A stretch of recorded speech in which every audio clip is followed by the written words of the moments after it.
नमस्कार दोस्तों, मैं राघव दीक्षित आपका सक्सेस विस्टा क्लासेस चैनल पर बहुत बहुत स्वागत करता हूं। दोस्तों, आज की वीडियो के अंदर हम इतिहास, आधुनिक भारत का इतिहास, दोस्तों कोई सा भी एग्जाम हो, चाहे आपका वनडे एग्जाम एसएससी जीडी से लेके यूपी पीसीएस या यूपीएससी का एग्जाम जो होता है, हर जगह मॉडर्न हिस्ट्री का रोल सबसे ज्यादा होता है। तो आज की वीडियो के अंदर मॉडर्न हिस्ट्री का दोस्तों पूरा का पूरा कवरेज करेंगे हम क्वेश्चंस आंसर के थ्रू। आप देखेंगे ऑब्जेक्टिव टाइप क्वेश्चन हम लेकर आए हुए हैं जो आपके एग्जाम में पूछे जाते हैं, वनडे एग्जाम और यूपी पीसीएस के प्रीलिम्स में। तो आइए शुरुआत करते हैं।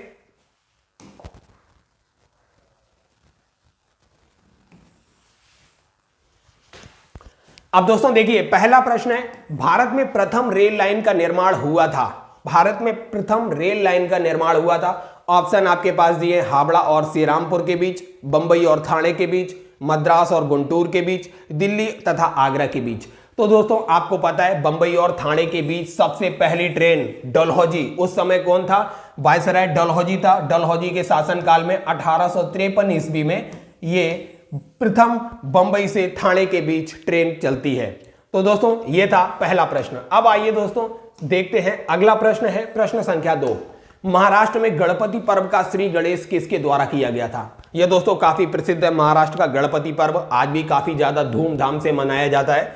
तो याद रखिए, महाराष्ट्र में इस गणपति पर्व का श्री गणेश मतलब सबसे पहल किसने की थी, आपको यह बताना है। बीजी तिलक, एमजी रानाडे, विपिन चंद्रपाल, अरविंद घोष। आप दोस्तों अगर एलिमिनेशन भी चाहेंगे ना, तो आप विपिन चंद्र पाल हो गए, अरविंद घोष हो गए, इनको तो इजीली एलिमिनेट कर दीजिए, क्योंकि यहां पे शब्द दिया हुआ है महाराष्ट्र में। तो ये लोग जो थे सक्रिय थे कहां पर? बंगाल में। तो आप इजीली बता सकते हैं कि एमजी रानाडे और बीजी तिलक में से कोई एक होगा। तो ऑब्वियस बात है, बाल गंगाधर तिलक जी ने 1892 ईस्वी और 92-93 के समथिंग इस पर्व की शुरुआत की थी। इस बात को भी आपको याद रखना है। महाराष्ट्र में गणपति पर्व का श्री गणेश बाल गंगाधर तिलक के द्वारा किया गया था। अब आइए दोस्तों देखते हैं अगला प्रश्न। ये देखिए, 1857 के विद्रोह से निम्नांकित में कौन संबद्ध नहीं रहा है? काफी इजी प्रश्न था और बिहार पीसीएस में यह प्रश्न आपसे पूछा गया। आपको बताना है 1857 के विद्रोह में कौन ऐसा व्यक्ति था जिसने भाग नहीं लिया था। ऑप्शन था बेगम हजरत महल, कुंवर सिंह, ऊधम सिंह, मौलवी अहमदुल्ला। आप दोस्तों अगर आप मॉडर्न हिस्ट्री में अच्छी पकड़ है तो आपको पता होगा, बेगम हजरत महल ने लखनऊ से 1857 ईस्वी की जो क्रांति हुई थी उसका नेतृत्व किया था। कुंवर सिंह ने बिहार से काफी महत्वपूर्ण योगदान इनका रहा। बिहार के आरा जिले से आप देखेंगे इन्होंने कमान संभाली थी। और मौलवी अहमदुल्ला, ये आप देखेंगे अवध वाले रीजन में काफी एक्टिव रहे थे 1857 की क्रांति में। तो ये तीनों लोगों, तो हमने आपको जगह बताई कहां से एक्टिव थे। अब बचे भारत के महान क्रांतिकारी, स्वतंत्रता संग्राम के सेना नायक, अगर आप समझ कह सकते हैं इनको, ऊधम सिंह। दोस्तों जो 1919 13 अप्रैल 1919 ईस्वी को अंग्रेजों के द्वारा क्रूर कृत्य किया जाता है, अर्थात जलियांवाला बाग हत्याकांड, उसका जो मेन आरोपी था जनरल डायर, उसकी हत्या करने में महत्वपूर्ण योगदान जो दिया था, अपना महत्वपूर्ण योगदान, वो भारत के स्वतंत्रता सेनानी परमवीर ऊधम सिंह के द्वारा ही किया गया था। ये महत्वपूर्ण कार्य, तो याद रखिए महत्वपूर्ण कार्य ये ऊधम सिंह के द्वारा किया जा रहा है। इसका मतलब 1857 की क्रांति में ये नहीं रहे होंगे। तो बस दोस्तों सी ऑप्शन इसका इजीली आप टिक करके बढ़ सकते हैं। अब आइए देखते हैं अगला प्रश्न। ये क्वेश्चन देखिए, आपको इसमें बताना है कि कौन सा सुमेलित नहीं है। बाकी का सारे सुमेलित है, एक कोई सुमेलित नहीं है। पहला देखिए, 1885 एक तरफ सन दी हुई है, ईस्वी दी हुई है, और दूसरी तरफ उससे संबंधित घटना दी गई है। जैसे 1885 भारतीय राष्ट्रीय कांग्रेस की स्थापना, बिल्कुल दोस्तों 1885 ईस्वी को भारतीय राष्ट्रीय कांग्रेस की स्थापना होती है एयू ह्यूम के द्वारा। और इसकी पहली मीटिंग जो होती है बॉम्बे में होती है, उसमें 72 कैंडिडेट्स ने पार्टिसिपेट किया था। और दोस्तों उसकी अध्यक्षता किसने की थी, ये कमेंट सेक्शन में आपको बताना है। 1885 का जो पहला अधिवेशन हुआ था बॉम्बे में उसकी अध्यक्षता किसने की, कमेंट करके आप बताइए। अब देखिए 1905 का क्या इंसिडेंट दिया हुआ है, बंगाल विभाजन। बिल्कुल दोस्तों, करजन इस समय कौन था, अंग्रेजों का जो आप देखेंगे गवर्नर जनरल कौन था, करजन था। इसी समय बंगाल डिवीजन किया जाता है। 1909 मार्लियामेंटो रिफॉर्म्स, सांप्रदायिक प्रतिनिधित्व की बात हुई दोस्तों। इसमें सांप्रदायिक प्रतिनिधित्व मुस्लिमों को देने की बात ये मार्लियामेंटो रिफॉर्म्स के द्वारा की गई थी 1909 ईस्वी में। बिल्कुल दोस्तों, ये भी सही बात है। इसका मतलब दोस्तों यहाँ पे आप देखिए चौथा जो दिया हुआ है 1930 में असहयोग आंदोलन दिया है। 1930 में हम आपको बता देते हैं सबसे पहले, असहयोग आंदोलन 1920 ईस्वी में शुरू होता है, जो 5 फरवरी 1922 ईस्वी तक चलता है। अब आपको बताना है 5 फरवरी 1922 ईस्वी को कौन सी ऐसी घटना हुई थी जिसकी वजह से महात्मा गांधी ने असहयोग आंदोलन को वापस लिया था। इस बात को आप कमेंट सेक्शन में कमेंट करके बताएंगे। हाँ, 1930 ईस्वी में जो आंदोलन होता है आप देखेंगे, डांडी मार्च शुरू होता है 1930 ईस्वी में। डांडी मार्च के बाद आप देखेंगे ये इसकी शुरुआत होती है जब डांडी मार्च समाप्त हो जाता है, सविनय अवज्ञा आंदोलन शुरू किया जाता है महात्मा गांधी के द्वारा। तो 1930 ईस्वी में असहयोग आंदोलन नहीं होता है। डी ऑप्शन गलत था, ये सुमेलित नहीं था। अब देखिए दोस्तों ये क्वेश्चन, महात्मा गांधी को सर्वप्रथम राष्ट्रपिता किसने कहा था? दोस्तों ये यूपी पीसीएस और बिहार पीसीएस और साथ ही एमपी पीसीएस में भी कई बार पूछा जा चुका है और आपके रेलवे के एग्जाम में तो भर भर के ये क्वेश्चन आया है। तो याद रखिए, महात्मा गांधी को सर्वप्रथम राष्ट्रपिता कहने का किसने साहस किया था? सरोजिनी नायडू ने, जवाहरलाल नेहरू ने, सरदार पटेल जी ने या सुभाष चंद्र बोस जी ने?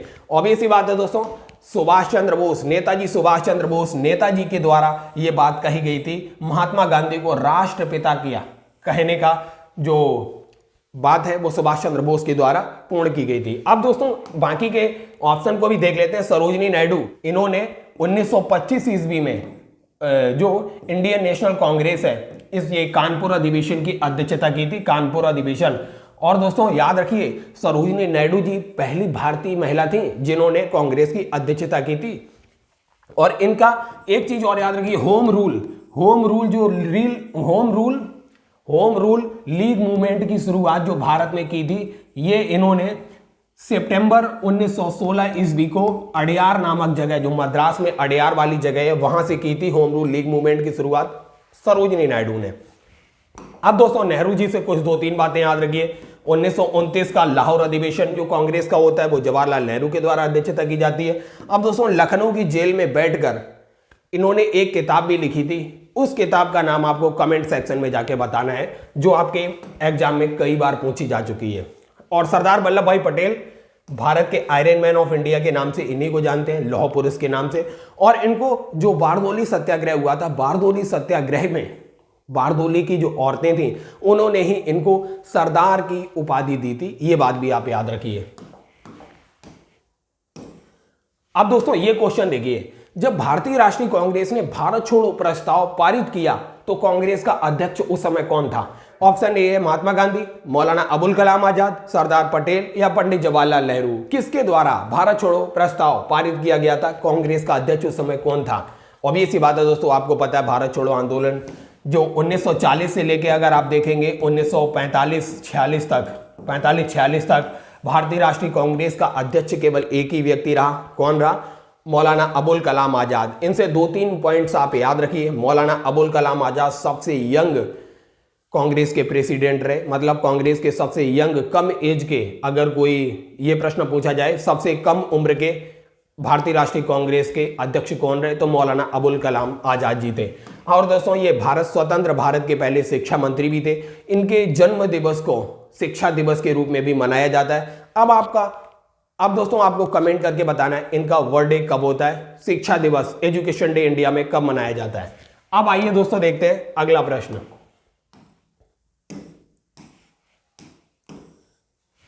ये देखिए, गांधी इरविन समझौता किस वर्ष हुआ था?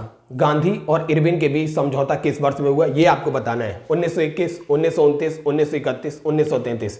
ये दोस्तों आरआरबी आप देखेंगे, आरआरबी, एएलपी, एनटीपीसी और जेई तीनों के तीनों से आप देखेंगे एग्जाम में प्रीवियस ईयर में पूछा जा चुका है। तो अब ये बताना है गांधी इरविन समझौता किस वर्ष हुआ था।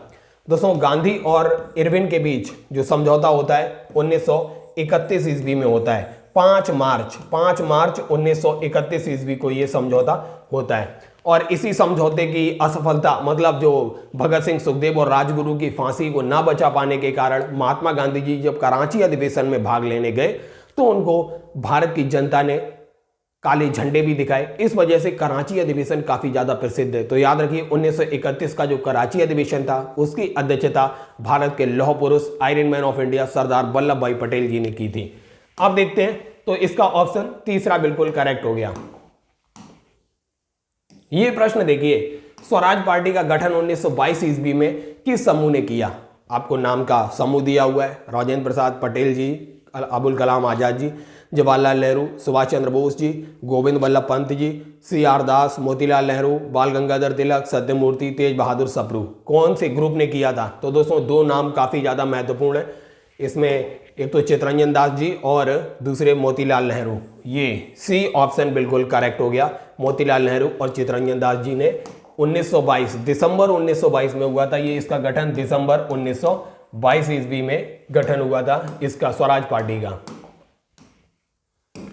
अब ये प्रश्न आपसे पूछा जाता है कई बार, भारतीय राष्ट्रीय कांग्रेस ने पूर्ण स्वराज को अपना उद्देश्य किस वर्ष घोषित किया?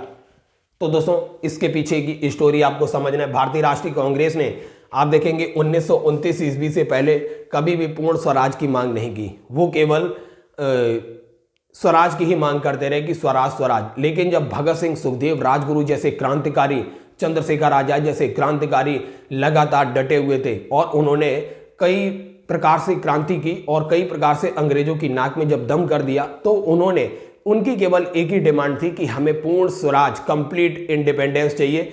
तो इस वजह से महात्मा गांधी जी को भी लगा पूर्ण स्वराज की मांग का जो श्रेय है वो क्रांतिकारियों की झोली में जा रहा है। तो महात्मा गांधी जी ने भी जवाहरलाल नेहरू से कहकर 1929 में पूर्ण स्वराज का जो प्रस्ताव था 1929 के लाहौर अधिवेशन में पारित करा दिया था।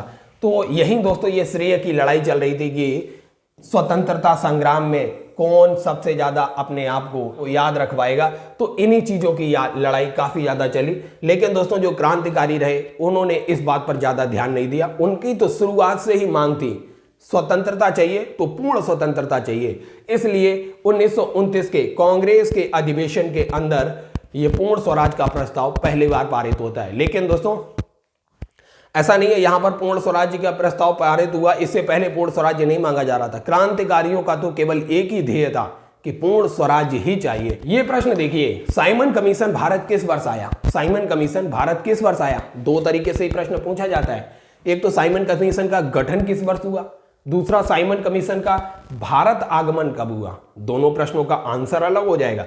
अगर आप देखेंगे नवंबर 1927 ईस्वी को गठन होता है साइमन कमीशन का, और ये फरवरी 1928 ईस्वी को भारत आता है। तो दोनों का आंसर अलग अलग हो जाएगा, 1927 1928। यहां भारत किस वर्ष आया, 27 भी ऑप्शन में 28 भी है, तो आगमन का ऑप्शन बी करेक्ट हो जाएगा 1928।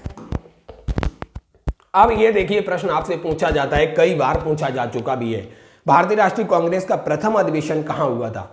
दिल्ली, बॉम्बे, कोलकाता, मद्रास। दोस्तों ये प्रश्न के अगर आगे ईयर लिखेंगे, किस किस वर्ष में कौन से एग्जाम में पूछा गया, तो ये पूरा का पूरा स्लाइड भर जाएगा। इतनी बार पूछा जा चुका है, क्योंकि भारतीय राष्ट्रीय कांग्रेस का गठन 1885 में होता है और इसका पहला अधिवेशन हम अभी आपको बता चुके हैं इसी वीडियो में, बॉम्बे में होता है और इसमें 72 सदस्यों ने भाग लिया था। और इस बॉम्बे अधिवेशन की अध्यक्षता किसने की थी, यह हम आपसे पहले भी क्वेश्चन पूछा था। अब हम आपको बता देते हैं, जो व्योमेश चंद्र बनर्जी जी थे इन्होंने इसकी अध्यक्षता की थी WC बनर्जी के द्वारा। अब आइए देखते हैं अगला प्रश्न, हिंदुस्तान सोशलिस्ट रिपब्लिकन एसोसिएशन का गठन किसके द्वारा किया गया? यह प्रश्न आपसे पूछा जाता है। सुभाष चंद्र बोस जी, रास बिहारी बोस, चंद्रशेखर आजाद, सरदार भगत सिंह, किसके द्वारा? HSRA का गठन होता है। दोस्तों इससे बहुत सारे पॉइंट आपसे कई बार पूछे गए, सीटेट एग्जाम में लास्ट ईयर ही पूछ दिया गया था HSRA। इसमें देखिए एक था HRA, हिंदुस्तान रिपब्लिकन एसोसिएशन, फिर इसके बाद में इसी का ही आगे का रूप था HSRA। HRA का गठन जो होता है ये कानपुर में होता है, हिंदुस्तान रिपब्लिकन एसोसिएशन कानपुर में, और इसमें महत्वपूर्ण भूमिका भगत सिंह जी की भी रही। फिर इसके बाद HSRA का गठन ये होता है दिल्ली में, और कहाँ होता है? फिरोज शाह कोटला जो मैदान है आज अरुण जेटली मैदान के नाम से जाना जाता है। ये फिरोजशाह कोटला मैदान में इसका गठन हुआ था और ये हुआ था 1924 ईस्वी में HRA, और HSRA का गठन 1928 ईस्वी में होता है। HSRA का गठन, HSRA के गठन में मुख्य रूप से जो भूमिका रही वो चंद्रशेखर आजाद जी की रही। सी ऑप्शन इसका बिल्कुल करेक्ट हो जाएगा, सी ऑप्शन। तो इतने पॉइंट आपको हिंदुस्तान सोशलिस्ट रिपब्लिकन एसोसिएशन से याद रखना है। अब आइए देखते हैं अगला प्रश्न। यह प्रश्न देखिए, निम्नांकित में से किसे खिलाफत आंदोलन का परिणाम कहा जाता है? खिलाफत आंदोलन का परिणाम क्या रहा? हिंदू मुस्लिम मतभेदों में कमी आई, भाषा की समस्या तीव्र हुई, हिंदू मुस्लिम दंगे बढ़े, हिंदुओं को दबाया गया। दोस्तों, महात्मा गांधी ने ये 1919 ईस्वी में जो खिलाफत आंदोलन की शुरुआत हुई 1919 ईस्वी में, तो महात्मा गांधी जी को इसमें एक मौका दिखाई पड़ा, अपॉर्चुनिटी दिखाई पड़ी कि हिंदू और मुस्लिमों के बीच जो मतभेद चले आ रहे हैं इनको कम करने के लिए उन्होंने इसे गोल्डन अपॉर्चुनिटी के रूप में देखा और उन्होंने इसका सहयोग किया। इस वजह से इसको हिंदू मुस्लिम एकता के रूप में भी समझा जाता है और हिंदू मुस्लिम मतभेदों में कमी आई, बिल्कुल सही बात है। और देखेंगे आप, हिंदू मुस्लिम दंगे बढ़े नहीं, घट गए, हिंदुओं को दबाया जाए, बिल्कुल ये भी गलत है। भाषा की समस्या तीव्र हुई, ये भी गलत है। तो पहला ऑप्शन बिल्कुल सही है, हिंदू मुस्लिम मतभेदों में कमी आई। अब ये प्रश्न देखिए, निम्नांकित घटनाओं में से कौन सी घटना कालक्रम के अनुसार तीसरे स्थान पर है? तीसरे स्थान पर पूछा गया है, कई बार कंफ्यूजन होता है। आइए इसको भी डिकोड कर लेते हैं। चंपारण सत्याग्रह कब होता है? 1917 में महात्मा गांधी का पहला सत्याग्रह का प्रयोग था, चंपारण सत्याग्रह। भारत छोड़ो आंदोलन 1942 में होता है, भारत छोड़ो आंदोलन। असहयोग आंदोलन की शुरुआत 1920 ईस्वी में हुई थी। दांडी मार्च अभी हमने आपको बताया 1930 ईस्वी में। बस सबसे पहले कौन सा है इंसिडेंट हुआ? चंपारण। दूसरे पे असहयोग, तीसरे पे कौन है? दांडी मार्च। ऑब्वियस सी बात है, यही पूछा गया था, तीसरे स्थान पर आता है दांडी मार्च। डी ऑप्शन सही है। चौथे स्थान पर आएगा भारत छोड़ो आंदोलन। यह प्रश्न देखिए, भारत में स्थानीय स्वायत्त शासन को किसने प्रोत्साहित किया? मतलब सीधा सा प्रश्न है, स्थानीय स्वशासन का जनक भारत में कौन रहा है? स्थानीय स्वशासन के जनक के रूप में आप देखेंगे इसको रिपन, लॉर्ड रिपन को जाना जाता है। स्वायत्त शासन को किसने प्रोत्साहित किया? शब्द यहां पर प्रोत्साहित दिया है, तो लॉर्ड रिपन इसका करेक्ट हो जाएगा, डी ऑप्शन। अब यह प्रश्न देखिए, अंग्रेजी साप्ताहिक वंदे मातरम के साथ निम्नांकित में से किसने अपने को संबद्ध किया? जो वंदे मातरम ये अंग्रेजी साप्ताहिक था, किसने अपने आप को इससे जोड़े रखा? विपिन चंद्र पॉल, लोकमान्य तिलक, सुभाष चंद्र बोस, अरविंद घोष। तो दोस्तों इसका पहला ऑप्शन करेक्ट हो जाएगा, अरविंद घोष ने वंदे मातरम से स्वयं को जोड़ा। अब यह प्रश्न देखिए, 1909 के इंडियन काउंसिल एक्ट, इसी को दोस्तों मॉर्ले मिंटो एक्ट भी कहते हैं, याद रखिए, मॉर्ले मिंटो एक्ट के नाम से ये जाना जाता है। 1909 के इंडियन काउंसिल एक्ट में किस बात की व्यवस्था की गई? तो इस बात को याद रखिए, द्वैत शासन बिल्कुल गलत, सांप्रदायिक प्रतिनिधित्व, संघीय व्यवस्था गलत, प्रांतीय स्वायत्तता ये भी गलत, सांप्रदायिक प्रतिनिधित्व की बात की गई थी मॉर्ले मिंटो रिफॉर्म्स में। बी ऑप्शन बिल्कुल करेक्ट था। ये प्रश्न देखिए, पूना पैक्ट किससे संबंधित है? पूना पैक्ट, सबसे पहले इससे संबंधित जितने पॉइंट है यहां लिख लेते हैं। पुणे में हुआ है ये पूना पैक्ट, कहां पर? यरबदा जेल जो है वहां पर होता है। दूसरा पॉइंट याद रखिए, ये गांधी और BR अम्बेडकर के बीच में होता है, BR अम्बेडकर के बीच में होता है ये। और याद रखिए तीसरा पॉइंट 1932 ईस्वी में होता है। और इस बात को याद रखिए, जैसे दोस्तों 1909 ईस्वी में जब मॉर्ले मिंटो रिफॉर्म्स आते हैं, मॉर्ले मिंटो रिफॉर्म्स में क्या होता है? सांप्रदायिक प्रतिनिधित्व की बात होती है। उसी तर्ज पर भीमराव अंबेडकर ने कहा दलितों के लिए भी एक प्रतिनिधित्व होना चाहिए, सेपरेट प्रतिनिधित्व होना चाहिए। किससे? हिंदुओं से। जब यह बात महात्मा गांधी जी को पता चली तो वो काफी दुखी हुए। उन्होंने इस बात को लेके जेल में ही अनशन शुरू कर दिया। उस समय महात्मा गांधी जी सविनय अवज्ञा आंदोलन की वजह से जेल में थे, तो उन्होंने वहीं से आमरण अनशन की शुरुआत कर दी। जब इस बात का पता कई क्रांतिकारियों और स्वतंत्रता सेनानियों को पता चला तो उन लोगों ने सामंजस्य से बैठाने की कोशिश की और भीमराव अंबेडकर को जेल में भेजा गया और कहा कि महात्मा गांधी के साथ मिलकर वार्तालाप करके आप इसका एक रास्ता निकालने के लिए बोला गया। तो दोस्तों ये जो डिस्कशन हुआ, उनके बीच जो रास्ता निकालने की बात हुई, इसी को पूना पैक्ट के नाम से जाना जाता है। याद रखिए पूना पैक्ट यही है। तो इसमें क्या हुआ, जो आप देखेंगे शेड्यूल कास्ट, उस समय दलित वर्ग जो था, दलित वर्ग की 71 सीटें थी, तो उनको महात्मा गांधी ने कहा कि उनको बढ़ा के 150 कर दिया जाएगा, और भी उनको कई सारी सुविधाएं दे दी गई, रिजर्वेशन दे दिया गया, जिससे कि भीमराव अंबेडकर भी एग्री हो गए। और इस वजह से फिर पूना पैक्ट का जो एक प्रतिफल ये निकल के आया कि दलित वर्ग जो था हिंदू वर्ग से अलग होने से बच गया। अब आइए देखते हैं अगला पॉइंट। अब ये देखिए, निम्नलिखित में से कौन भारतीय राष्ट्रीय कांग्रेस के स्थापना अधिवेशन में उपस्थित नहीं थे? कई बार आपसे एग्जाम में पूछा जा चुका है। दादाभाई नौरोजी, जी सुब्रमण्यम अय्यर, जस्टिस रानाडे, सुरेंद्रनाथ बनर्जी। दोस्तों सुरेंद्रनाथ बनर्जी जी जो थे, इनका एक खुद का इन्होंने एक संगठन खोला हुआ था, इंडियन एसोसिएशन। आपको याद होगा इंडियन एसोसिएशन की स्थापना भी इन्हीं के ही द्वारा की गई, एसोसिएशन की स्थापना।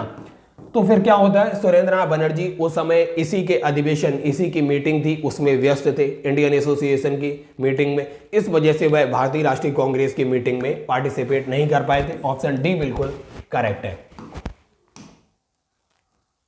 अब यह प्रश्न पूछा गया आपसे, लाल बाल और पाल त्रिगुट का कौन व्यक्ति भारतीय राष्ट्रीय कांग्रेस का अध्यक्ष हुआ?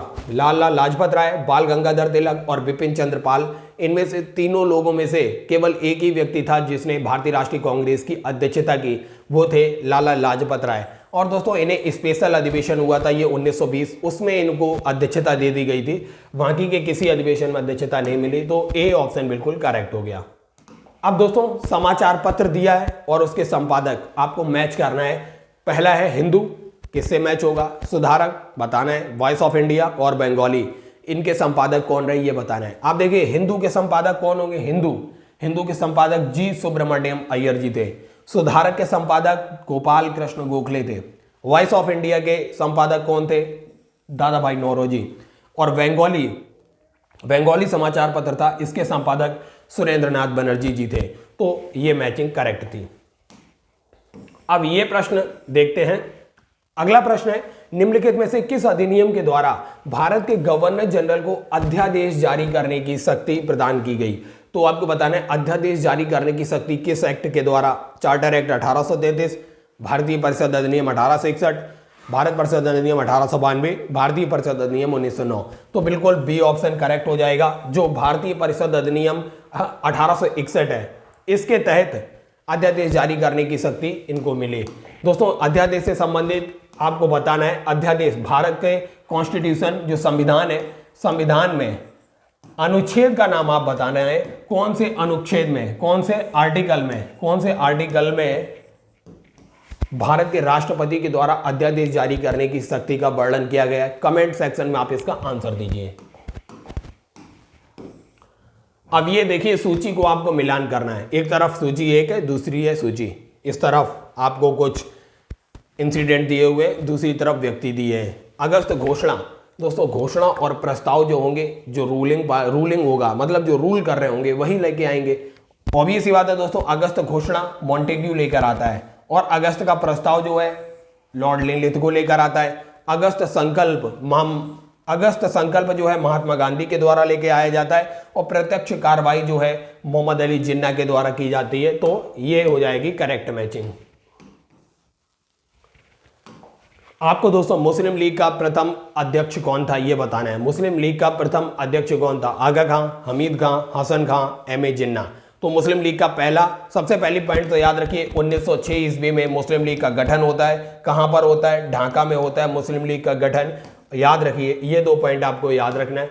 और इसके बाद मुस्लिम लीग के प्रथम अध्यक्ष जो थे आगा खां थे। अगला प्रश्न है, पत्रकार के कर्तव्य का निर्वहन करते हुए जेल जाने वाला प्रथम भारतीय कौन था? तो दोस्तों जो पत्रकार के कर्तव्य का निर्वहन करते हुए जेल जाने वाले व्यक्ति थे, बाल गंगाधर तिलक जी पहले व्यक्ति थे। और वहीं अगर आपसे दूसरे व्यक्ति का नाम पूछे तो सुरेंद्रनाथ बनर्जी जी जो थे, ये पत्रकार रहते हुए जेल गए थे। अब आइए देखते हैं अगला प्रश्न। सुभाष चंद्र बोस के त्याग पत्र के बाद भारतीय राष्ट्रीय कांग्रेस का अध्यक्ष कौन हुआ? दोस्तों 1938 ईस्वी का हरिपुरा अधिवेशन याद रखिए। हरिपुरा अधिवेशन ये गुजरात में है हरिपुरा। तो 1938 में हरिपुरा अधिवेशन होता है जिसकी अध्यक्षता ये सुभाष चंद्र बोस जी करते हैं। फिर इसके बाद अगला जो 1939 का और भारतीय राष्ट्रीय कांग्रेस के अध्यक्ष भी सुभाष चंद्र बोस नियुक्त हुए थे। त्रिपुरी में अधिवेशन होना था, लेकिन दोस्तों क्या होता है वहां पर भारतीय राष्ट्रीय कांग्रेस के अध्यक्ष पद को लेके, क्योंकि पट्टाभी सीतारमैया जो थे महात्मा गांधी के द्वारा खड़े किए गए कैंडिडेट थे, वो हार गए और सुभाष चंद्र बोस जीत गए। तो इस वजह से दोनों महात्मा गांधी और सुभाष चंद्र बोस के बीच मतभेद हो गए। तो सुभाष चंद्र बोस जी ने त्याग पत्र दे दिया अध्यक्षता से। फिर उसके बाद डॉक्टर राजेंद्र प्रसाद को अध्यक्षता सौंपी गई। सी ऑप्शन बिल्कुल करेक्ट था। तो 1939 का जो त्रिपुरी अधिवेशन था जिसमें सुभाष चंद्र बोस ने त्याग पत्र दिया था, उसकी अध्यक्षता डॉक्टर राजेंद्र प्रसाद ने की थी। अगला प्रश्न है, आजाद हिंद फौज का विचार किसने सुझाया? काफी महत्वपूर्ण है ये दोस्तों, आपसे कई एग्जाम में पूछा जा चुका है। आजाद हिंद फौज का विचार किसने सुझाया? आजाद हिंद फौज जब दोस्तों नाम लिया जाता है तो हमारे दिमाग में सुभाष चंद्र बोस जी काफी आते हैं। तो याद रखिए आजाद हिंद फौज का विचार जो था वो मोहन सिंह जी के द्वारा सुझाया गया था, मोहन सिंह जी के द्वारा। इसका ए ऑप्शन बिल्कुल करेक्ट हो जाएगा। अब ये प्रश्न है, भारत छोड़ो आंदोलन के समय निम्नलिखित में से किसने कांग्रेस रेडियो का प्रसारण किया? भारत छोड़ो आंदोलन, क्विट इंडिया मूवमेंट की बात हो रही है यहाँ पर। किसने ये रेडियो, कांग्रेस रेडियो का प्रसारण किया था? उषा मेहता के द्वारा किया गया था। सी ऑप्शन बिल्कुल सही है। और भूमिगत रह के दो आंदोलन चलाया गया था, भूमिगत, जयप्रकाश नारायण, अरुणा आसफ अली, इन लोगों ने भूमिगत रह के आंदोलन को शक्ति प्रदान की थी। अब देखते हैं अगला प्रश्न। ये देखिए, निम्नांकित में से कौन सी घटना महाराष्ट्र में घटित हुई? आपको बताना है महाराष्ट्र में घटित हुई। भील विद्रोह, रंपा विद्रोह, संथाल विद्रोह। संथाल विद्रोह दोस्तों कहाँ होगा? बिहार वाले रीजन में था संथाल विद्रोह। और रंपा विद्रोह कहाँ था? आंध्र प्रदेश में था रंपा विद्रोह। तो ये दोनों ऑप्शन तो आप इजीली एलिमिनेट हो गए। और दोस्तों महाराष्ट्र में होने वाला जो विद्रोह था वो आप देखेंगे कोल विद्रोह जो था। ऑप्शन बी बिल्कुल करेक्ट हो जाएगा। अब ये प्रश्न देखिए, निम्न में से कौन स्वराज पार्टी के गठन से संबंधित थे? सुभाष चंद्र बोस, जवाहरलाल नेहरू, सीआर दास, मोतीलाल नेहरू। अभी ये प्रश्न आपको बताया जा चुका है, इस तरीके से भी पूछा गया। तो सीआर दास और मोतीलाल नेहरू इसके गठन से संबंधित थे। डी ऑप्शन सही हो गया, दूसरा और चौथा। अगला प्रश्न है, 1857 के बरेली विद्रोह का नेता कौन था? बरेली विद्रोह का नेता आपको बताना है। दोस्तों कुंवर सिंह हम भी आपको बता चुके हैं। कुंवर सिंह कहां से संबंधित है? कुंवर सिंह आरा, बिहार से संबंधित है। बिहार में जो आरा जिला है, आरा से संबंधित है कुंवर सिंह। मौलवी अहमद शाह, ये आप देखेंगे अवध वाला रीजन है, वहां से रिलेटेड रहे। और खान बहादुर, ये 1857 के बरेली विद्रोह का नेतृत्व किसने किया था? ये ए ऑप्शन बिल्कुल करेक्ट हो गया। बरेली का विद्रोह का नेतृत्व खान बहादुर ने किया था। वहीं बिरजेश कादिर अगर आप देखेंगे, बेगम हजरत महल जो लखनऊ से लड़ रही थी, 1857 की क्रांति का नेतृत्व कर रही थी, उन्हीं के साथ में थे ये बिरजेश कादिर। तो बिरजेश कादिर लखनऊ से थे, इसलिए ऑप्शन ए बिल्कुल करेक्ट हो गया, खान बहादुर। एक तरफ व्यक्ति दिया हुआ है और उससे संबंधित कौन से इंसिडेंट दिए हुए हैं, दूसरी तरफ घटनाएं हैं। लॉर्ड कार्नवालिस, स्थायी बंदोबस्त, बिल्कुल दोस्तों 1793 ईस्वी में स्थायी बंदोबस्त की शुरुआत होती है। याद रखिए कार्नवालिस उस समय था। बेलेजली सहायक संधि, ऑब्वियस सी बात है दोस्तों, बेलेजली 1801 ईस्वी में सहायक संधि प्रणाली की शुरुआत करता है। और वहीं आप देखेंगे दोस्तों 1799 ईस्वी के समथिंग ये गवर्नर बनकर भारत में आता है, तो सहायक संधि की शुरुआत करता है। और इसी के द्वारा मैसूर का जो चौथा युद्ध था जिसमें टीपू सुल्तान फाइनली हार जाता है, तो यही उस समय गवर्नर जनरल था लॉर्ड बेलेजली, इसको भी याद रखिए। और देखिए डलहौजी वायसराय था। व्यपगत का सिद्धांत, डॉक्ट्रिन ऑफ लैप्स, 1848 से 56 ईस्वी तक ये रहा। और व्यपगत का सिद्धांत बिल्कुल इसी के द्वारा दिया गया। कैनिंग, उच्चतम निष्क्रियता, ये गलत है दोस्तों। कैनिंग के द्वारा उच्चतम निष्क्रियता नहीं की गई थी दोस्तों। जो अफगानिस्तान वाला संकट था उसमें जो निष्क्रियता थी वो कैनिंग के द्वारा नहीं की गई थी, क्योंकि रसिया के आक्रमण से लगातार डर बना हुआ था अंग्रेजों को। तो उस समय उच्चतम निष्क्रियता ये कैनिंग के द्वारा नहीं दिखाई गई थी। डी ऑप्शन बिल्कुल गलत है, ये मैच नहीं है। अगला प्रश्न है, आनंद मठ उपन्यास की कथा वस्तु किस पर आधारित है? चुआर विद्रोह, पॉलीगर विद्रोह, तालुकादारों, सन्यासी विद्रोह। अब ये बात है दोस्तों, बी ऑप्शन बिल्कुल करेक्ट है, सन्यासी विद्रोह। ये स्टेटमेंट दिए हुए थे। भारतीय राष्ट्रीय कांग्रेस ने माउंटबेटन योजना को स्वीकार कर लिया। इसी ने भारत के डिवीजन भी कराए माउंटबेटन योजना ने। और कारण दिया था वह द्विराष्ट्र सिद्धांत को मानती थी। दोस्तों भारतीय राष्ट्रीय कांग्रेस द्विराष्ट्र सिद्धांत को नहीं मानती थी। ऐसा नहीं है कि इसलिए उसके इसने स्वीकार किया, उसने एक रास्ता निकालने के लिए स्वीकार किया था, ना कि वह द्विराष्ट्र सिद्धांत को मानती थी। तो इसका केवल असर्शन, कथन सही है, कारण गलत है। अगला प्रश्न है, मुंडा विद्रोह का नेतृत्व कौन कर रहा था? मुंडा विद्रोह का नेता कौन था? ऑब्वियस सी बात है, बिरसा मुंडा जो थे मुंडा विद्रोह के नेता थे। यह प्रश्न है, नील आंदोलन का जमकर समर्थन करने वाले हिंदू पैट्रियाट के संपादक कौन थे? हिंदू पैट्रियाट के संपादक कौन थे? हेमचंद्राकर, हरिश्चंद्र मुखर्जी, दिगंबर विश्वास, दीनबंधु मित्रा। ऑब्वियस सी बात है दोस्तों, इसका बी ऑप्शन करेक्ट हो जाएगा, हरिश्चंद्र मुखर्जी हिंदू पैट्रियाट के संपादक थे। अगला प्रश्न, स्वराज मेरा जन्मसिद्ध अधिकार है, मैं इसे लेकर रहूंगा। यह कथन तिलक ने सर्वप्रथम भारतीय राष्ट्रीय कांग्रेस के निम्नांकित अधिवेशन में व्यक्त किया था। आपको बताना है किस अधिवेशन में उन्होंने ऐसा स्टेटमेंट दिया था, स्वराज्य मेरा जन्मसिद्ध अधिकार है। दोस्तों ये लखनऊ अधिवेशन जो हुआ था 1916, इसमें दिया था। बिल्कुल करेक्ट है, डी ऑप्शन करेक्ट है। अब आपको लखनऊ अधिवेशन से 2-3 बातें, ये दोस्तों मुस्लिम लीग जो था, मुस्लिम लीग से मिलन भी इसी में हुआ था। भारतीय राष्ट्रीय कांग्रेस और मुस्लिम लीग के बीच ज्वाइंट ये सेशन हुआ था 1916 में, लखनऊ में हुआ था।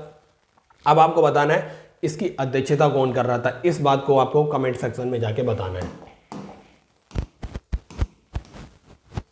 अगला प्रश्न है, भारत के स्वतंत्रता आंदोलन के इतिहास में निम्नांकित घटनाओं पर विचार कीजिए तथा नीचे दिए गए सही कालक्रम को चुनिए। असहयोग आंदोलन आपको बता चुके हैं दोस्तों, 1920 में शुरू हुआ।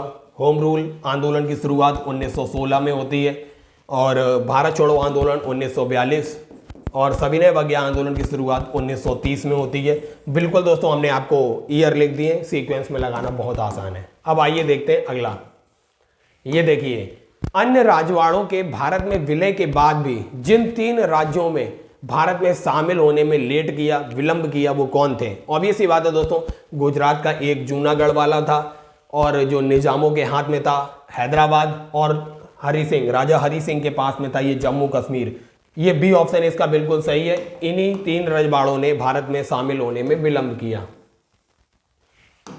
निम्न में से किसके अंतर्गत भारत में सर्वप्रथम सर्वोच्च न्यायालय की स्थापना हुई? ये आपको बताना है।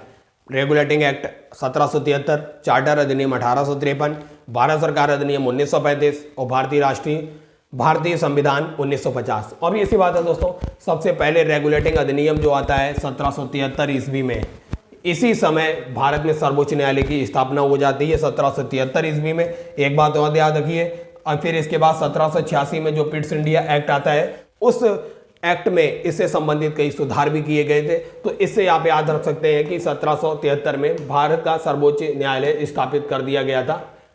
महात्मा गांधी द्वारा दक्षिण अफ्रीका में प्रकाशित की गई पत्रिका का नाम क्या था, जो महात्मा गांधी ने दक्षिण अफ्रीका में प्रकाशित की थी? इसी में दोस्तों उन्होंने, आप देखेंगे इंडियन ओपिनियन जो था, इसी में उन्होंने अंग्रेजों को वांझ एवं वैश्या से तुलना करके भी बोला है। अगला प्रश्न है,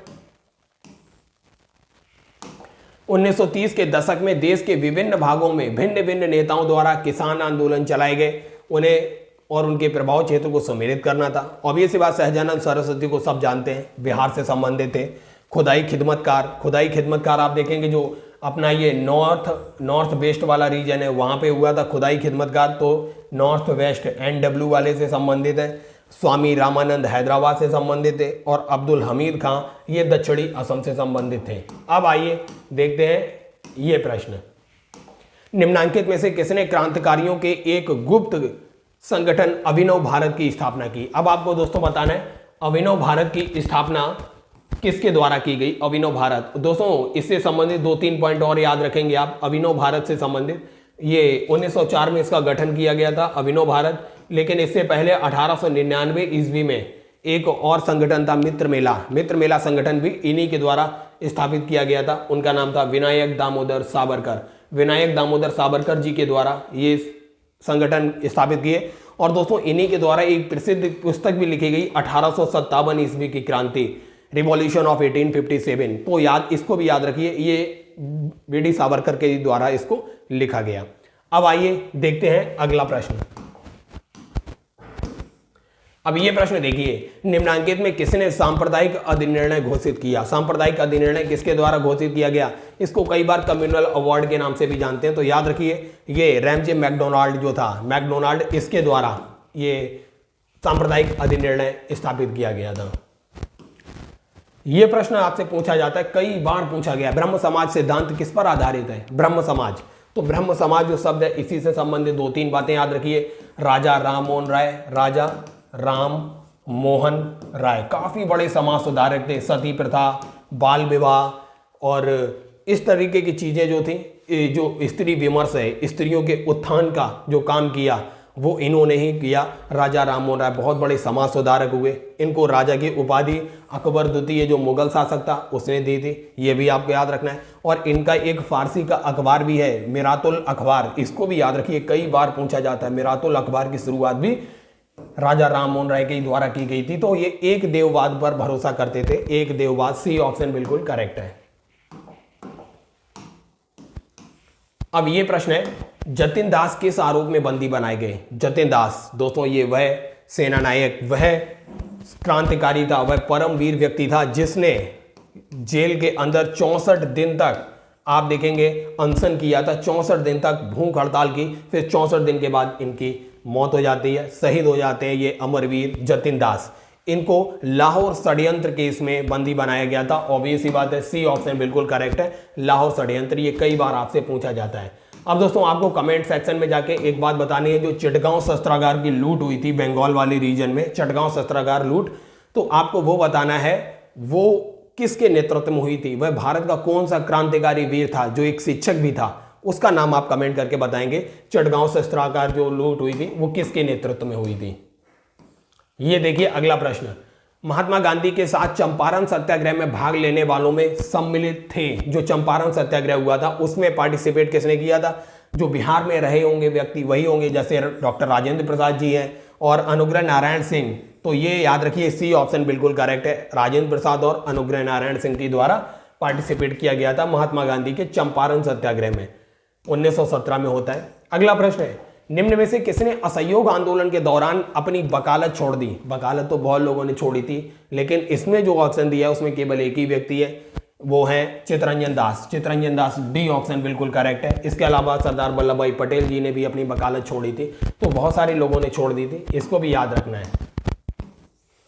ये प्रश्न है, भारतीय राष्ट्रीय कांग्रेस के 1905 के जो बनारस अधिवेशन का अध्यक्ष कौन था? बनारस अधिवेशन की जो 1905 में अध्यक्षता की थी उन्होंने ही दोस्तों servants of Indian society, servants of Indian society की भी स्थापना की थी, और वो भी 1905 ईस्वी में ही की थी। ये भी आपसे बात पूछी जाती है इन्हीं के द्वारा, और इनको महात्मा गांधी का राजनीतिक गुरु भी कहा जाता है। अब आपको बताना है वह कौन व्यक्ति है, सुरेंद्रनाथ बनर्जी, फिरोजा मेहता, गोपाल कृष्ण गोखले या दिनेशा बाचा।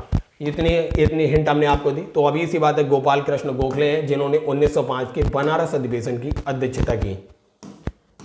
अब ये प्रश्न देखिए, अखिल भारतीय राष्ट्रीय कांग्रेस की प्रथम महिला अध्यक्ष कौन थी? अखिल भारतीय राष्ट्रीय कांग्रेस की प्रथम महिला अध्यक्ष, ये पॉइंट आपको याद रखना है। एनी बेसेंट, सरोजिनी नायडू, कादम्बिनी बोस या नलिनी सेन। ऑब्वियस ही बात है दोस्तों, एनी बेसेंट जो थी भारतीय राष्ट्रीय कांग्रेस की प्रथम महिला अध्यक्ष थी, एनी बेसेंट। इन्होंने 1917 में अध्यक्षता की थी। अब आपको बताना है जो सरोजिनी नायडू जी हैं ये भारत के जो प्रथम भारतीय हैं, महिला हैं जिन्होंने कांग्रेस की अध्यक्षता की। अब आपको हम ये बताते हैं 1925 अधिवेशन में इन्होंने अध्यक्षता की। अब आपको बताना है 1925 का अधिवेशन कांग्रेस का किस शहर में होता है, ये कमेंट करके बताइए। इस वीडियो में ही हम बता चुके हैं आपको, लेकिन आप देखेंगे नलिनी सेन गुप्ता भी काफी ज्यादा महत्वपूर्ण है, क्योंकि आपके एग्जाम में ये एग्जामिनर पूछते पूछते थक चुके हैं। प्रथम भारतीय महिला, प्रथम महिला, अब वो ये पूछते हैं कांग्रेस, भारतीय राष्ट्रीय कांग्रेस की तीसरी महिला अध्यक्ष कौन थी? तो इसको भी याद रखिए, 1932-33 ईस्वी में नलिनी सेन गुप्ता जो थी ये तीसरी भारतीय राष्ट्रीय कांग्रेस की महिला अध्यक्ष रहीं।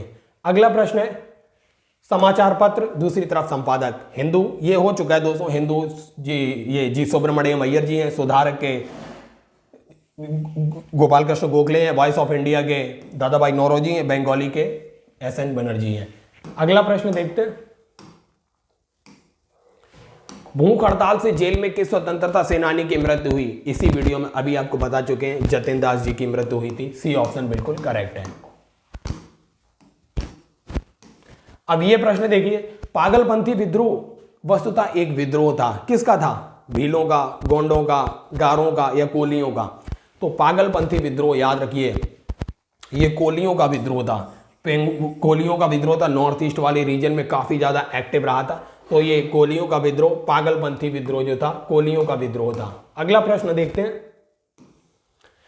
निम्नलिखित में कौन फराजी विद्रोह का नेता था? फराजी विद्रोह, याद रखिए दोस्तों, ये फराजी विद्रोह का नेता कौन था, काफी ज्यादा महत्वपूर्ण है। फराजी विद्रोह आपके जो मॉडर्न हिस्ट्री वाला पार्ट है, मॉडर्न हिस्ट्री वाले पार्ट में ये विद्रोह काफी ज्यादा महत्वपूर्ण है।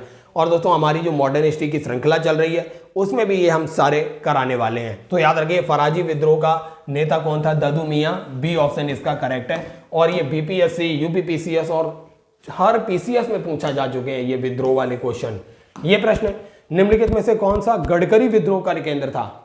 दोस्तों आप एक हिंट भी याद रख सकते हैं, क्योंकि गडकरी, नितिन गडकरी जी से ही अगर आप याद रख लेंगे, वो महाराष्ट्र से हैं, नागपुर वाले रीजन से, वह सांसद भी हैं, तो उसी से आपको याद हो जाएगा। ये महाराष्ट्र वाले रीजन में क्या है? कोल्हापुर। बी ऑप्शन बिल्कुल करेक्ट हो गया, कोल्हापुर। अब ये प्रश्न देखिए, दलित वर्गों का संघ स्थापित किया गया था। दलित वर्गों, जहां भी दलित वर्ग की बात आएगी मैक्सिमम वहां पर आपको अंबेडकर जी मिलेंगे, भीमराव अंबेडकर। ए ऑप्शन बिल्कुल सही है। अब दोस्तों कमेंट सेक्शन में जाकर जरा ये बात का कमेंट कीजिए कि डॉक्टर भीमराव अंबेडकर के समाधि स्थल का नाम क्या है, इसको भी जाकर आप कमेंट सेक्शन में बता दीजिए। अगला प्रश्न देखते हैं,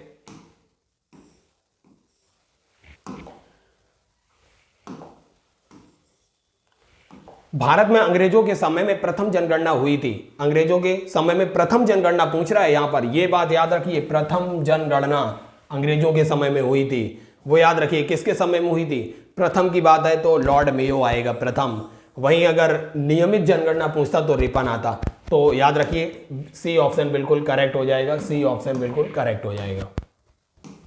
ये प्रश्न है, सर टॉमस मुनरो, जो सर टॉमस मुनरो जो था ये भू राजस्व से संबंधित था। इस भू राजस्व की 3 व्यवस्थाएं थी, स्थायी बंदोबस्त, महालवाड़ी और रैयतवाड़ी। स्थायी बंदोबस्त कार्नावाली 1793 से संबंधित है। महालवाड़ी बंदोबस्त आप देखेंगे हॉल्ट मैकेंजी, इससे संबंधित है महालवाड़ी।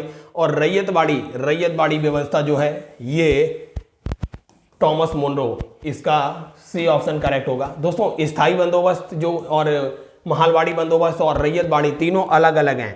इसमें दोस्तों फिक्स कर दिया गया था 10/11 भाग जो है सरकार का और 1/11 भाग जो होगा वो होगा बिचौलियों का। इसमें स्थायी कर दिया गया था, लेकिन इसके काफी ज्यादा दुष्परिणाम सामने आए। किसानों का शोषण हुआ और अंग्रेजों को भी एक स्थायी इनकम प्राप्त हो रही थी, इससे ज्यादा इनकम नहीं प्राप्त हो रही थी, इसलिए उन्हें चेंज करना पड़ा। फिर महालवाड़ी व्यवस्था में क्या हुआ?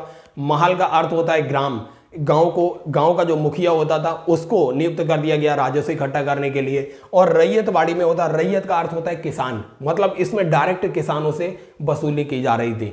तो ये तीनों बेसिक अंतर भी आपको याद रखना है इन तीनों व्यवस्थाओं में। अब अगला प्रश्न देखते हैं, ये हम आपको बता चुके हैं, फारसी साप्ताहिक मिरातुल अखबार को प्रकाशित राजा राममोहन राय कर रहे थे। ऑब्वियस ही बात है, इसका बी ऑप्शन करेक्ट हो गया। अब यह प्रश्न है, बाल विवाह प्रथा को नियंत्रित करने हेतु 1872 के सिविल मैरिज एक्ट में लड़कियों के विवाह की न्यूनतम उम्र क्या निर्धारित की गई थी? तो 1872 में जो सिविल मैरिज एक्ट था, इसमें जो लड़कियों के विवाह की उम्र थी उसे 14 वर्ष नियुक्त किया गया था, कि मतलब 14 वर्ष से कम उम्र की लड़कियों की शादी नहीं होगी। इसका ऑप्शन ए बिल्कुल करेक्ट था। अब यह प्रश्न है, निम्नलिखित में से सबसे बाद में क्या हुआ? सबसे बाद में हड़प नीति दोस्तों कब होती है? डॉक्ट्रिन ऑफ लैप्स, ऑब्वियस सी बात है, ये डलहौजी के टाइम 1848 से 56 के बीच रही।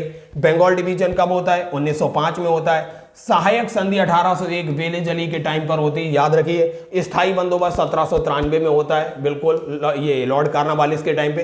तो स्थायी बंदोबस्त सबसे बाद में क्या हुआ पूछा गया? सबसे बाद में बंगाल का विभाजन 1905 है। ये सारी की सारी डेट अगर आपको कंफर्म है तो आप इजीली इस टाइप के क्वेश्चन हल कर सकते हैं। अब ये प्रश्न है, कांग्रेस अपने पतन की ओर लड़खड़ा रही है और भारत में रहते हुए मेरी बड़ी महत्वाकांक्षाओं में से एक यह है कि मैं उसके एक शांतिपूर्ण मृत्यु में मदद करूं। यह कथन किसका है? अब दोस्तों सन 1905 ईस्वी में भारत में बंगाल डिवीजन हो चुका है, बहुत बड़ी स्वदेशी आंदोलन चल रहा है। तब उस समय कांग्रेस के खिलाफ ये स्टेटमेंट कर्जन के द्वारा दिया जाता है। बी ऑप्शन बिल्कुल करेक्ट है। और दोस्तों इसमें कुछ इंपॉर्टेंट पॉइंट भी है, जैसे डफरिन, जब भारतीय राष्ट्रीय कांग्रेस का गठन 1885 ईस्वी में होता है, उस समय जो भारत का गवर्नर जनरल था वो डफरिन था। इसीलिए कांग्रेस को कई जो क्रांतिकारी हुए, गर्म दल के लीडर हुए, उन्होंने कांग्रेस को डफरिन के दिमाग की उपज भी कहा है, क्योंकि इसका गठन करने का श्रेय A.O. ह्यूम, जो एक अंग्रेजी रिटायर ऑफिसर थे, उनके साथ में जाता है। अब आइए देखते हैं अगला प्रश्न। अब ये प्रश्न देखिए, द्वितीय गोलमेज सम्मेलन में कांग्रेस के एक प्रतिनिधि के रूप में भाग लेने के लिए महात्मा गांधी बंबई से लंदन जिस पानी के जहाज से गए उसका नाम क्या था? तो उसका नाम था SS राजपूताना। ए ऑप्शन बिल्कुल करेक्ट है, और ये दोस्तों कई एग्जाम में आपसे पूछा जा चुका है।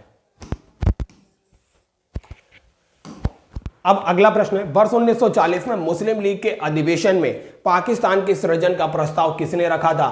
तो पाकिस्तान के सृजन का प्रस्ताव ये मोहम्मद अली जिन्ना। ए ऑप्शन बिल्कुल करेक्ट हो गया।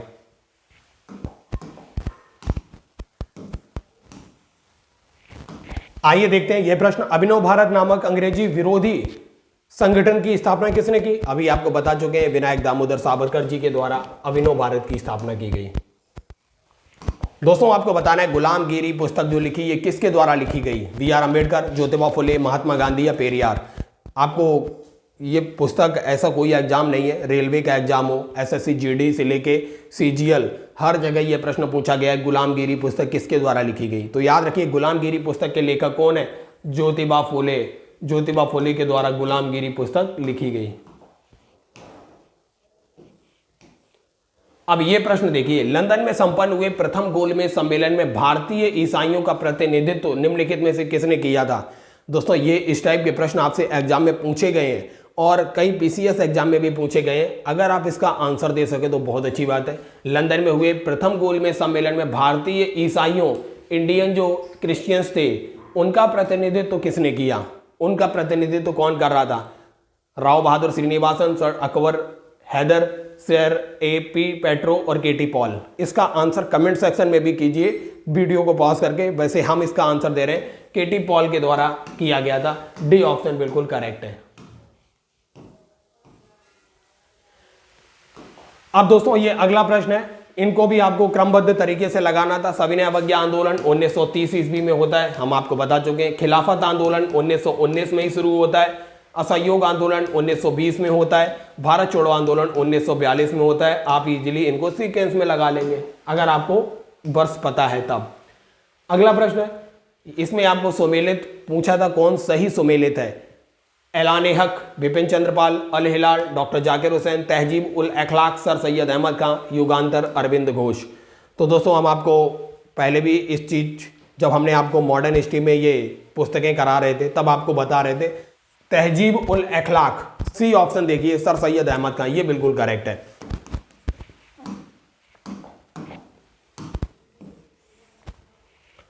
अब ये दोस्तों एक साप्ताहिक रूप में यंग इंडिया का आरंभ किया था, किसने किया था? उस समय दोस्तों ये होम रूल पार्टी जो थी, इसके द्वारा यंग इंडिया का आरंभ किया गया था। पहला ऑप्शन बिल्कुल करेक्ट है। अब दोस्तों ये प्रश्न है, आपको इनको भी सीक्वेंस में लगाना है। क्रिप्स मिशन भारत, आप देखेंगे Cripps mission post dated cheque के रूप में महात्मा गांधी इसको बोलते हैं, क्रिप्स के प्रस्ताव को। और फिर इसी के बाद आप देखेंगे भारत छोड़ो आंदोलन की शुरुआत होती है। कैबिनेट मिशन भारत में 1946 ईस्वी में आता है, कैबिनेट मिशन। फिर माउंटबेटन का जो योजना है वो 1947 ईस्वी में भारत डिवीजन की बात यही कर रहा था। वेवेल योजना ये 45-46 में आता है। तो अब ये सी बात है, अब आप सीक्वेंस में इजीली लगा लेंगे। हरिपुरा, जहां भारतीय राष्ट्रीय कांग्रेस का वार्षिक अधिवेशन 1938 में जिसकी अध्यक्षता नेताजी सुभाष चंद्र बोस ने की थी, वह कहां पे है, कौन से राज्य में? हरिपुरा अधिवेशन आपको बता चुके हैं कौन से राज्य में हुआ था।